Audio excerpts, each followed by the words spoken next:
Once upon a time, a good many years ago, there was a traveler, and he set out upon a journey. It was a magic journey, and was to seem very long when he began it, and very short when he got halfway through. He traveled along a rather dark path for some little time, without meeting anything, until at last he came to a beautiful child. So he said to the child, "What do you do here?" And the child said, "I'm always at play. Come and play with me." So he played with that child the whole day long, and they were very merry. The sky was so blue, the sun was so bright, the water was so sparkling, and the leaves were so green. The flowers were so lovely, and they heard such singing birds and saw so many butterflies that everything was beautiful. When it rained, they loved to watch the falling drops and to smell the fresh scents. When it blew, it was delightful to listen to the wind and fancy what it said, as it came rushing from its home. Where was that, they wondered? Whistling and howling, driving the clouds before it, bending the trees, rumbling the chimneys, shaking the house, and making the sea roar in fury.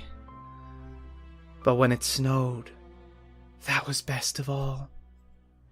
For they liked nothing so well as to look up at the white flakes falling fast and thick, like down from the breasts of millions of white birds, and to see how smooth and deep the drift was, and to listen to the hush upon the paths and roads. They had plenty of the finest toys in the world and the most astonishing picture books, all about scimitars and slippers and turbans, and dwarfs and giants and genies and fairies and bluebeards and beanstalks and riches and caverns and forests and valentines and orsons, and all new and all true. But one day, of a sudden, the traveler lost the child. He called to him over and over again, but got no answer. So he went upon his road, and went on for a little while without meeting anything, until at last he came to a handsome boy. So he said to the boy, "What do you do here?" And the boy said, "I am always learning. Come and learn with me." So he learned with that boy about Jupiter and Juno, and the Greeks and the Romans, and I don't know what, and learned more than I could tell, or he either, for he soon forgot a great deal of it. But they were not always learning. They had the merriest games that ever were played. They rode upon the river in summer, and skated on the ice in winter. They were active afoot and active on horseback, at cricket, and all games at ball, at prisoner's base, hare and hounds, follow my leader, and more sports than I can think of. Nobody could beat them. They had holidays, too, and 12th cakes, and parties where they danced till midnight, and real theatres where they saw palaces of real gold and silver rise out of the real earth, and saw all the wonders of the world at once. As to friends, they had such dear friends, and so many of them, that I want the time to reckon them up. They were all young, like the handsome boy, and were never to be strange to one another all their lives through. Still, one day, in the midst of all these pleasures, the traveller lost the boy as he had lost the child, and, after calling to him in vain, went on upon his journey. So he went on for a little while without seeing anything, until at last he came to a young man. So he said to the young man, "What do you do here?" And the young man said, "I am always in love. Come and love with me." So he went away with that young man, and presently they came to one of the prettiest girls that ever was seen, just like Fanny in the corner there, and she had eyes like Fanny, and hair like Fanny, and dimples like Fanny's, and she laughed and coloured just as Fanny does while I'm talking about her. So the young man fell in love directly, just as somebody, I won't mention, the first time he came here, did with Fanny. Well, he was teased sometimes, just as somebody used to be by Fanny, and they quarrelled sometimes, just as somebody and Fanny used to quarrel. And they made it up, and sat in the dark, and wrote letters every day, and never were happy asunder, and were always looking out for one another, and pretending not to, and were engaged at Christmas time, and sat close to one another by the fire, and were going to be married very soon, all exactly like somebody I won't mention, and Fanny. But the traveller lost them one day, as he had lost the rest of his friends, and after calling to them to come back, which they never did, went on upon his journey. So he went on for a little while without seeing anything, until at last he came to a middle-aged gentleman. So he said to the gentleman, "What are you doing here?" And his answer was, "I'm always busy. Come and be busy with me."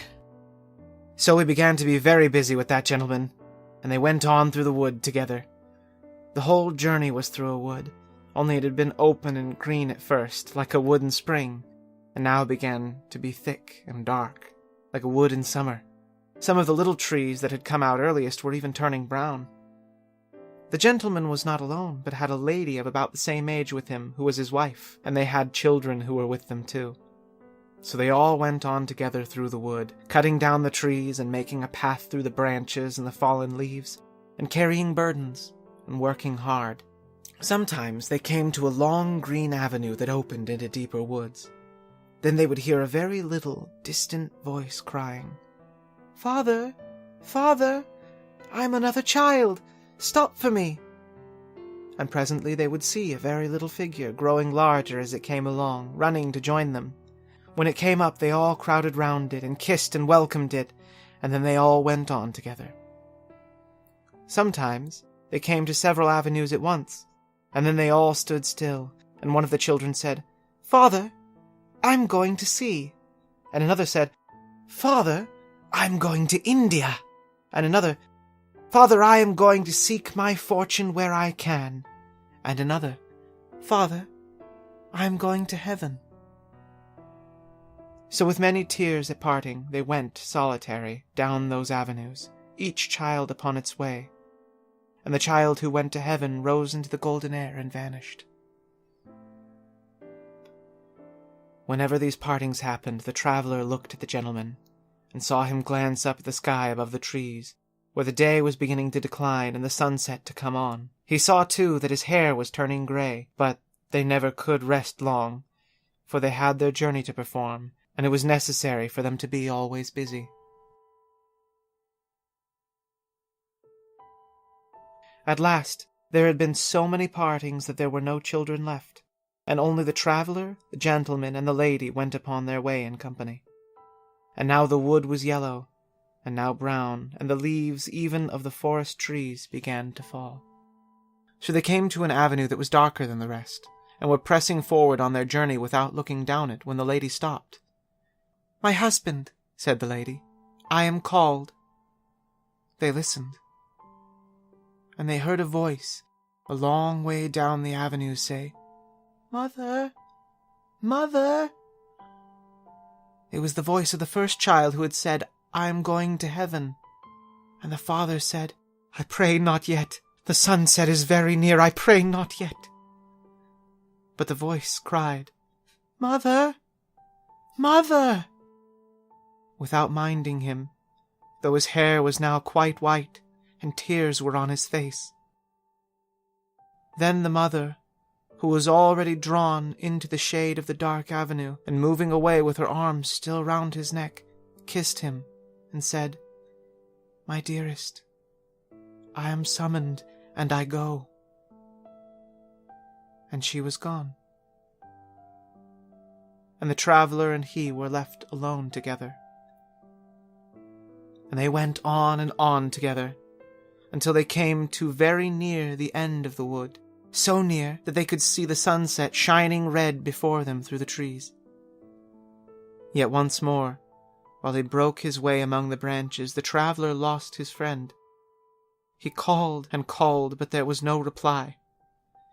And when he passed out of the wood, and saw the peaceful sun going down upon a wide purple prospect, he came to an old man sitting on a fallen tree. So he said to the old man, "What do you do here?" And the old man said with a calm smile, "I am always remembering. Come and remember with me." So the traveller sat down by the side of that old man, face to face with the serene sunset. And all his friends came softly back and stood around him. The beautiful child, the handsome boy, the young man in love, the father, mother, and children, every one of them was there, and he had lost nothing. So he loved them all, and was kind and forbearing with them all, and was always pleased to watch them all, and they all honored and loved him. And I think the traveler must be yourself, dear grandfather, because this is what you do to us, and what we do to you.